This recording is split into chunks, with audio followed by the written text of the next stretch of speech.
Waalaikumsalam warahmatullahi wabarakatuh. Silakan masuk Ibu. Iya. Gimana ini? Silakan sebelah sini ada kursi. Waalaikumsalam.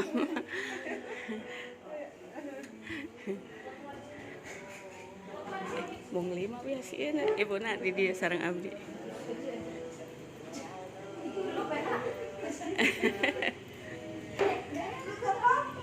Assalamualaikum warahmatullahi wabarakatuh. Ibu-ibu, sebelum saya menyampaikan materi tentang penyuluhan anti korupsi ini, sebelumnya saya akan memberikan untuk pretest, ya. Silakan dibagikan. Kerjakan sendiri ibu-ibu ya. Sejauh mana kita bisa tahu tentang korupsi. Oke, silakan. Saya kasih waktu 5 menit cukup ya ibu-ibu. 5 menit. Nah, kebaca boleh cari yang terang. Mengerjakannya boleh di luar, boleh di mana terserah. Saya kasih waktu 5 menit ya ibu-ibu. Assalamualaikum warahmatullahi wabarakatuh. Waalaikumsalam warahmatullahi wabarakatuh. A'udzubillahiminasyaitonirrajim. Bismillahirrahmanirrahim. Alhamdulillahirabbil alamin. Hamdan yuwafi ni'amahu wa yukafi majidah. Ya Rabbana lakal hamdu kama yanbaghi li jalali wajhikal karim wa azimi sultanik. Asyhadu an la ilaha illallah wahdahu la syarikalah wa asyhadu anna Muhammadan abduhu la nabiyya ba'dah. Ibu-ibu yang dimuliakan Allah, alhamdulillah pada hari ini di rumah saya. Terima kasih ibu-ibu sudah memenuhi undangan saya.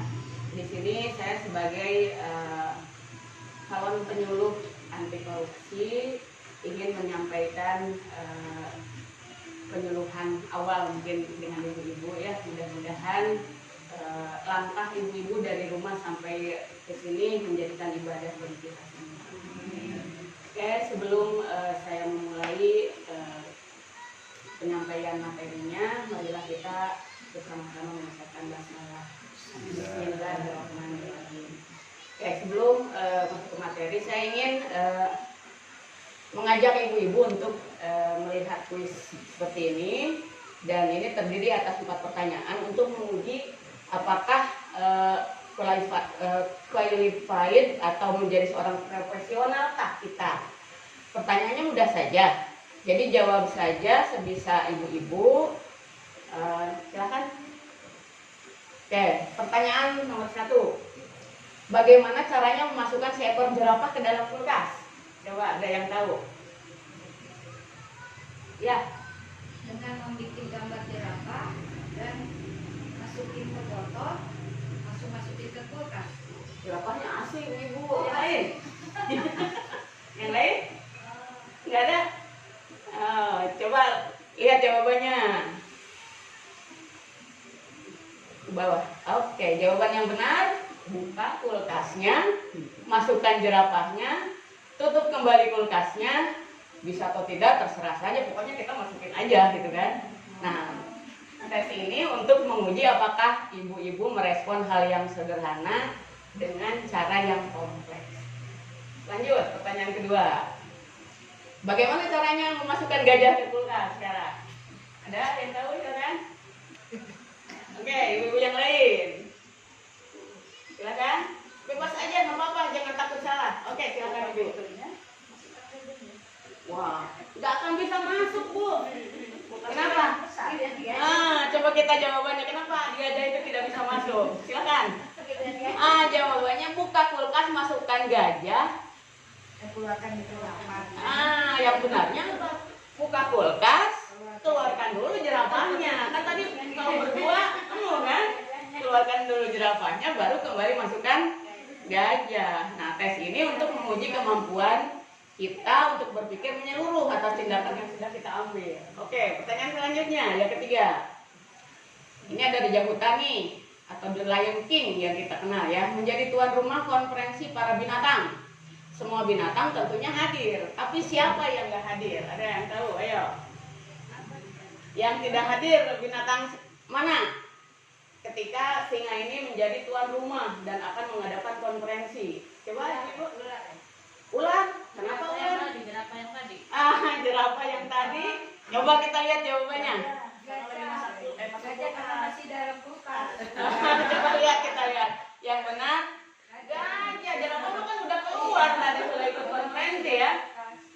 Kan jerapahnya udah keluar ya, gajah yang masuk. Berarti yang tidak ada di tempat konferensi siapa? Gajah. Ini menjadi ingatan kita ya. Oke, pertanyaan terakhir.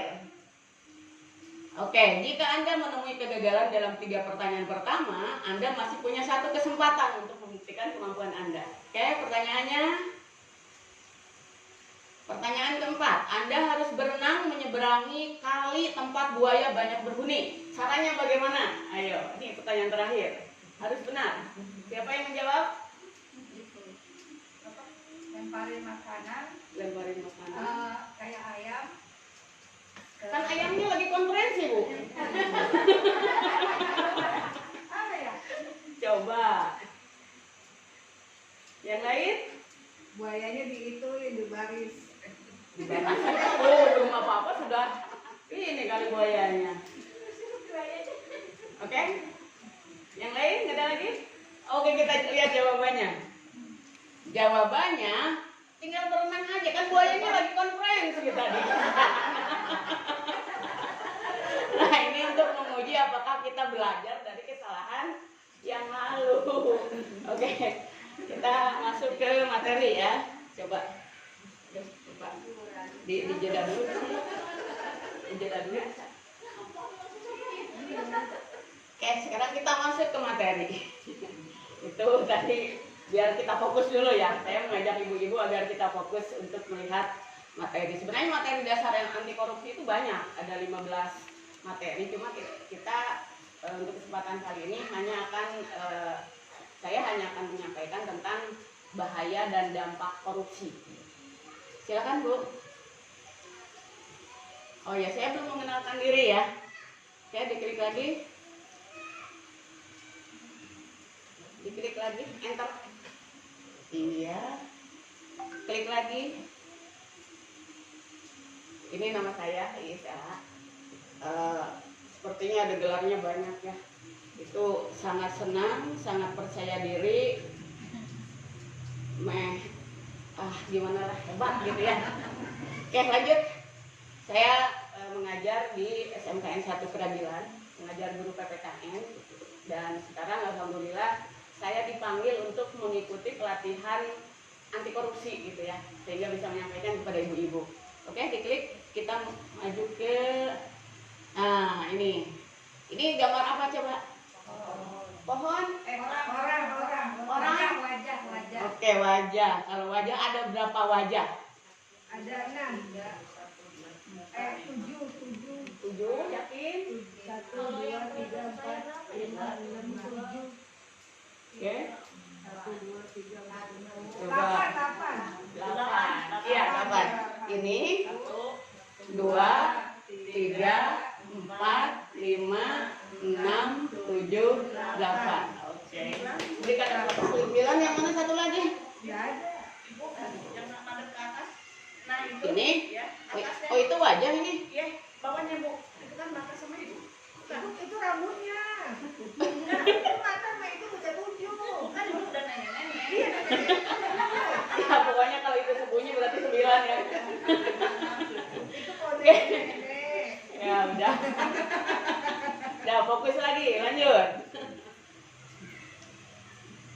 Oke, sebenarnya untuk daftar kontennya seperti yang saya jelaskan tadi ada 15 ya. Tapi kita menuju ke yang nomor 5 dulu, langsung saja. Diklik aja. Langsung klik lagi.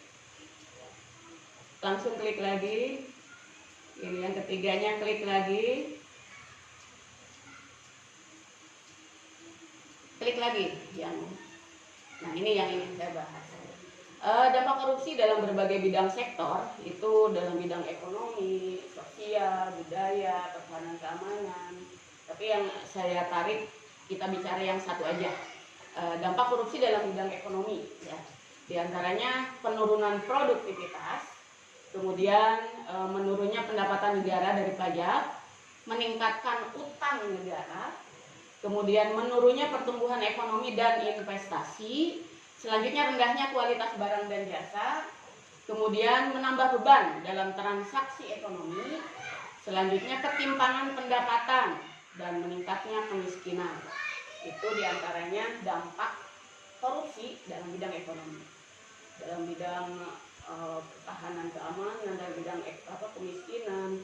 Kalau kita lihat kan, ini kita nih ibu-ibu ya, untuk beli susu saja gitu kan harganya mahal. Belum lagi kemarin kita baru beres masalah minyak kan, minyak saja kita beli minyak sampai aduh mendingan semuanya kembali ke laptop, kembali ke alam gitu ya, nggak usah pakai minyak-minyakan gitu. Tapi yang jelas itulah bahaya atau dampak ketika korupsi itu terjadi di negara kita. Ya. Belum lagi kalau kita lihat misalkan dalam pembangunan jalan, ya.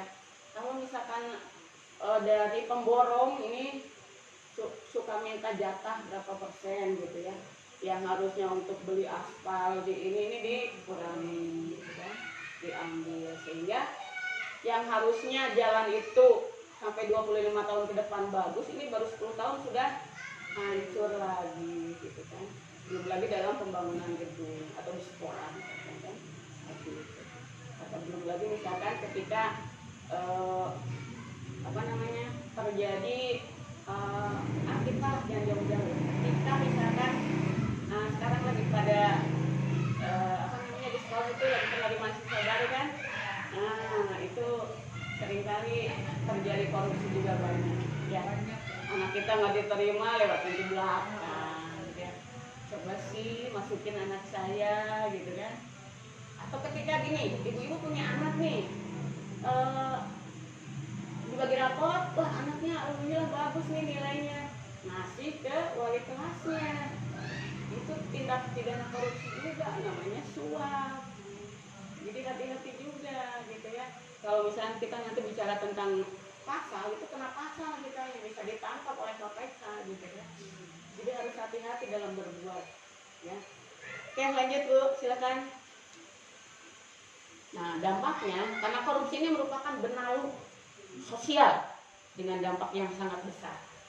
Dan korupsi juga merusak struktur pemerintahan, menyebabkan terjadinya kerugian negara serta melanggar hak-hak sosial dan ekonomi masyarakat. Seperti yang tadi saya sebutkan. Ketika misalkan kita membeli susu mahal, padahal ketika terjadi korupsi, tadi kan pajak, ya, bayar pajak kita yang nanggung kan. Ketika misalkan ibu-ibu beli susu formula buat bayinya, bayar pajak juga kan, kita juga yang kebagian nanggung. Ketika misalkan kita harus ngisi pulsa buat anak kita, beli pulsa juga sudah ada pajak, kita lagi yang kena gitu kan. Jadi ketika pemerintah banyak terjadi koruptor dan dibiarkan begitu saja, yang kenanya kita gitu kan, yang bayar pajak kan ya masyarakat tentunya kan, ibu-ibu gitu kan, yang harus nanggung. Padahal kerugian negara yang menikmati siapa? Para koruptor gitu kan, seperti itu. Oke, lanjut. Nah, ini perbandingan antara kerugian keuangan negara dengan hukuman finansial koruptor. Nah, ini menurut Undang-Undang Nomor 31 tahun 99 bahwa kerugian keuangan negara adalah berkurangnya kekayaan negara yang disebabkan suatu tindakan melawan hukum. Penyalahgunaan wewenang atau kesempatan atau sarana yang ada pada seseorang karena jabatan atau kedudukan, kelalaian seseorang, atau disebabkan oleh keadaan di luar kemampuan. Itu menurut Undang-Undang Nomor 31 tahun 99. Kemudian sementara definisi kerugian keuangan negara berdasarkan pasal 1 angka 22 Undang-Undang Nomor 1 tahun 2004 tentang perbendaharaan negara adalah kerugian negara atau daerah adalah kekurangan uang, surat berharga, barang yang nyata dan pasti jumlahnya sebagai akibat perbuatan melawan hukum baik secara sengaja ataupun lalai. Hukuman finansial ini merupakan gabungan nilai hukuman denda, hukuman pengganti, dan perampasan barang bukti atau aset. Terpidana korupsi diberikan sanksi berupa penjara, dan hukuman finansial atau hukuman berupa uang yang harus dikembalikan kepada negara. Nah, selanjutnya menurut Tempo di Jakarta ini ya, Indonesia Corruption Watch atau ICW ini mencatat kerugian keuangan negara yang timbul akibat kasus korupsi sepanjang 2021 kemarin itu mencapai 62,9 triliun. Jumlah tersebut melampaui tahun sebelumnya dengan jumlah kerugian 56,7 triliun. Berarti kita setiap tahun malah jumlah korupsinya naik. Dan pengembalian tadi finansial koruptornya tidak sebanding. Koruptor yang ditangkap paling hanya dia mengembalikan aset kepada negara hanya 10%-nya. Sementara kerugian negara semakin meningkat tiap tahun. Nah ini lanjut silakan Bu. Nah, nih tadi pengertian dan unsur-unsur biaya sosial korupsi. Nah, biaya sosial korupsi dihitung dari 3 hal, yaitu biaya antisipasi kejahatan, biaya akibat kejahatan, dan biaya reaksi terhadap kejahatan. Oleh karena itu, nilai kerugian keuangan negara merupakan biaya sosial eksplisit atau biaya akibat korupsi. Selanjutnya, pada dasarnya bahwa biaya sosial korupsi adalah besarnya dampak korupsi terhadap perekonomian negara. Biaya sosial korupsi tidak hanya mencakup kerugian keuangan negara atau pemerintah, tapi juga kerugian akibat korupsi yang dialami masyarakat dan kerugian akibat korupsi yang dialami oleh dunia usaha. Akibat korupsi mungkin negara lain yang biasanya menginvestasikan ke pengusaha yang ada di Indonesia tiba-tiba dicabut gitu kan, pindah ke negara lain, sehingga para pengusaha kita malah hancur perusahaannya, gulung tikar gitu lah. Oke, selanjutnya ini hubungan antara dampak korupsi, biaya sosial korupsi, dan indikator keberhasilan pemberantasan korupsi.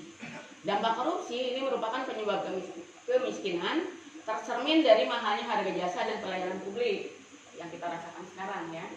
Kemudian pengentasan kemiskinan semakin lambat, terbatasnya akses masyarakat miskin, meningkatnya angka kriminalitas, dan yang terakhir yaitu terlihat dari solidaritas sosial yang semakin langka karena kita masing-masing untuk memenuhi kebutuhan sendiri gitu ya, jadi kurang bersosial sekarang gitu ya, dengan tetangga cukup ketemu begitu keluar hai udah gitu kan kayak gitu, karena sibuk dengan urusannya masing-masing untuk isi perut gitu ya, seperti itu. Kemudian biaya sosial korupsi dihitung dari 3 hal juga, biaya antisipasi kejahatan, biaya akibat kejahatan, dan biaya reaksi terhadap kejahatan. Kemudian sebenarnya ada 3 indikator juga untuk keberhasilan pemberantasan korupsi. Bukan tidak berusaha pemerintah itu untuk memberantas korupsi ya. Jadi pemerintah ini menggunakan alat pengukur. Nah, di Indonesia ini ada yang namanya survei penilaian integritas. Ada juga indeks perilaku anti korupsi dan indeks persepsi korupsi. Nah, ini lembaga-lembaga inilah yang digunakan atau alat pengukuran inilah yang digunakan apakah Indonesia ini berhasil untuk memberantas korupsi atau malah makin menumbuhkan korupsi di Indonesia. Jadi ini PR bukan hanya PR pemerintah sebenarnya ya, tapi PR kita juga gitu untuk bagaimana caranya kita paling tidak ada, kalau kata Agim ada 3M ya yang harus kita lakukan gitu. Mulai dari diri sendiri, mulai dari hal-hal yang kecil dulu gitu, mulai dari diri sendiri, kemudian mulai dari hal-hal yang kecil, yang ketiganya mulai dari sekarang, jangan nunggu-nunggu hari lain lagi gitu ya. Dengan cara bagaimana nih kita, seperti hanya kita kan mungkin mengenal ada yang namanya gratifikasi, kalau enggak bahasa kita mah hadiah ya. Seringkali kan kita tidak sadar ya memberikan hadiah, kalau misalkan kita mengharapkan sesuatu itu terindikasi bahwa itu korupsi kitanya. Jadi jangan yang itu koruptor ya. Ternyata kita juga secara tidak langsung pelaku, bukan hanya korban dari korupsi gitu ya.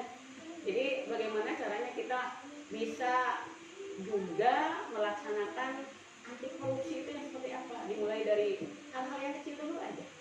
eh, pertama, ketika anak kita naik kelas atau apa, jangan pernah memberikan hadiah kepada wali kelas, kepada guru apa gitu. Ada ibu guru di sini. Nah, kalau kita udah gitu wali muridnya tuh Sama aja, itu kan berikan hadiah. Apalagi, wah itu korupsi berjamaah berarti kalau begitu ya. pernah SD. Nah, biasanya memang di SD itu ya, kita terlalu tinggi kebanggaan kita ketika anak kita yang tadinya tidak bisa menjadi bisa gitu kan. Sehingga kita kalau misalkan tidak ada tujuan tertentu mah itu bukan gratifikasi atau bukan hadiah, boleh-boleh saja. Tapi ketika kita melakukan sesuatu tapi ada imbalan yang ingin kita dapatkan, nah itu terindikasi bahwa kita juga melakukan praktek korupsi gitu. Harus hati-hati.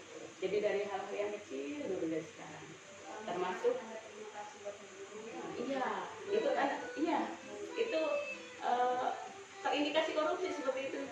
Dan saya sebagai guru juga ya, saya baru nyadar sekarang ketika saya menerima, ya Allah, berarti saya juga bukan hanya korban, tapi pelaku juga karena kita menerima hadiah gitu ya. Jadi harusnya kalau misalkan iya, bukan masalah ikhlasnya tapi prosesnya biasanya. Jadi memberikan hadiah dan kita mengharapkan sesuatu, apalagi kalau misalkan anak saya nih terindikasi tidak naik kelas, ibu guru nih ada saya bikin puding atau apa gitu ya, itu tidak diucapkan biar anak saya naik, enggak, tapi saya memberikan ini buat ibu guru, tapi kan dalam hati mudah-mudahan anak saya naik nih atau jadi juara. Nah itu juga sudah sama gitu ya, kita sudah terindikasi bahwa kita melakukan praktek korupsi. Iya, biasanya kalau guru-guru SD panen ya, kalau ketika pembagian rapot gitu, satu anak satu atau urunan juga seperti itu. Nggak tahu nih kalau ibu guru SMP dapat juga nggak? Ini bapak guru SMP nih. Kalau saya tahu terus nanti orang sumbangan lagi terus saya nggak sumbangan, nggak pikiran tuh. Pada akhirnya kita mungkin dibenci ya. Iya. Karena kita bilang yuk, karena saya sudah tahu kalau misalkan perbuatan seperti itu adalah praktek korupsi kecil-kecilan gitu ya. Kita membuat ibu guru atau ibu wali kelas anak kita terjebak di menerima suap berarti kan, dan kita yang melakukan suap gitu. Tapi kalau misalkan gini, kita memberikan hadiah nih, ibu guru tidak menerima. Nah, apakah ibu guru termasuk terindikasi korupsi? Tidak, karena tidak menerima. Tapi kita tetap ngasih, berarti kita sama terindikasi korupsi, sekalipun mungkin tidak ada layannya gitu, tidak diterima. Gitu. Cuma mungkin masalahnya bagaimana caranya kita menolak dengan cara yang baik. Itu yang harus dilakukan oleh saya sebagai guru gitu ya. Bapak ibu guru di sekolah yang lain juga mungkin berharap sama. Dan ini mungkin saya jadi terinspirasi karena ada kemarin itu para pematerinya itu banyak yang dosen, ada dosen UI, ada dosen ITB gitu kan. Bahkan yang saya sangat terkesan itu ada dosen UI, dia mengajarkan hukum pidana di mahasiswanya. Dari dia mulai diangkat sampai sekarang golongannya tetap 3A. Kenapa? Karena ketika dia mau mengajukan kenaikan golongan, diminta Pak untuk ini atau itu, dia nggak mau. Jadi sampai sekarang 3A terus gitu. Sementara kalau saya ya Allah gitu ya, kemarin saya sudah golongan sampai ke mungkin menjelang sebentar lagi pensiun, tapi saya selalu kalau Bu ini untuk ini kasih nggak nyadar gitu kan, bahwa kita tuh bukan hanya korban korupsi tapi juga kita pelaku gitu ya, seperti itu. Jadi kayaknya harus taubatan nasuhan gitu. Jadi mudah-mudahan kita tidak terjebak dengan hal-hal yang berbau ke arah tindakan korupsi gitu, seperti itu. Ya mungkin materinya hanya sampai di sini, tapi coba diklik-klik yang akhir. Saya ingin mengajak di pengertian korupsi, bisa dicari lah sekarang, bisa kemang Google ya, Kalau ingin cari tahu apa tinggal klik di Google muncul gitu ya. Oke langsung Bu, di ini aja. Langsung aja. Ini juga jenis tipikor, ada yang keuangan negara, suap, penggelapan, pemerasan, curang, gratifikasi yang disebutkan tadi hadiah. Oke lanjut. Selanjutnya ini gratifikasi, uang, pelicin, pemerasan, suap, etak-etaknya nih gitu ya. Dan arti ya mengarah ke sana juga sama gitu. Oke lanjut. Ini strategi rencana aksi pemberantasan korupsi. Ini yang sudah diberikan oleh pemerintah. Tapi paling tidak bisa nggak kita melaporkan ketika kita ada yang mau berbuat korupsi gitu. Oke lanjut lagi. Yang terakhir, integritas dan nilai-nilai anti korupsi. Kita harus peduli, mandiri, disiplin, tanggung jawab, kerja keras, sederhana, keberanian dan adil. Itu yang harus ada dalam diri kita. Oke selanjutnya,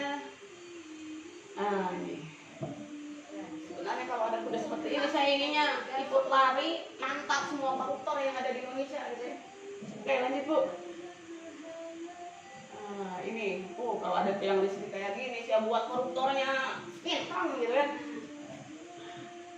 Oke lanjut. Sekian yang bisa saya sampaikan. Demikian semoga bermanfaat. Kalau ada pertanyaan silakan jangan ragu untuk bertanya.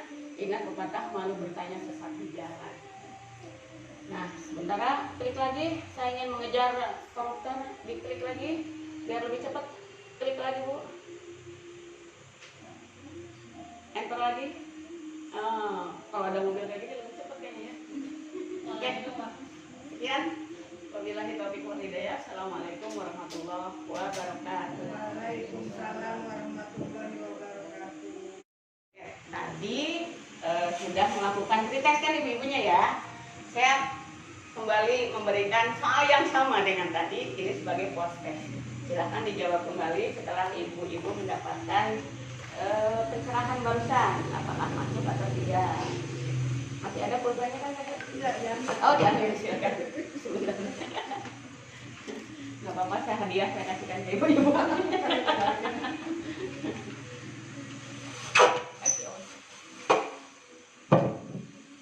Oh, terlalu dekat ternyata.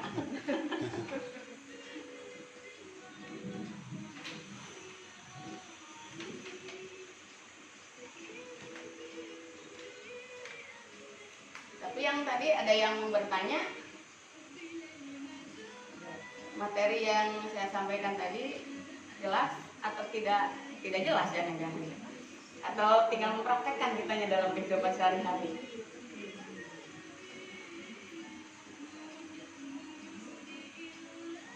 Gak usah ditulis, hanya A atau B atau C atau D saja.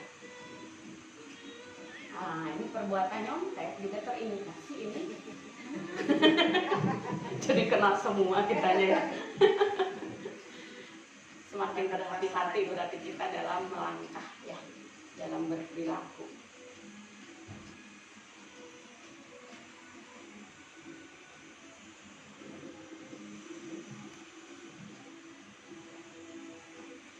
Nanti saya juga akan minta ibu-ibu untuk melakukan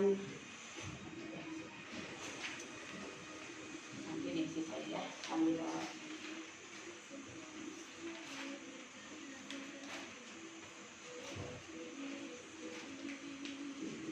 hanya checklist saja kalau misalkan dirasa perlengkapan atau peralatan untuk dalam penyuluhan ini kekurangan kelebihannya apa.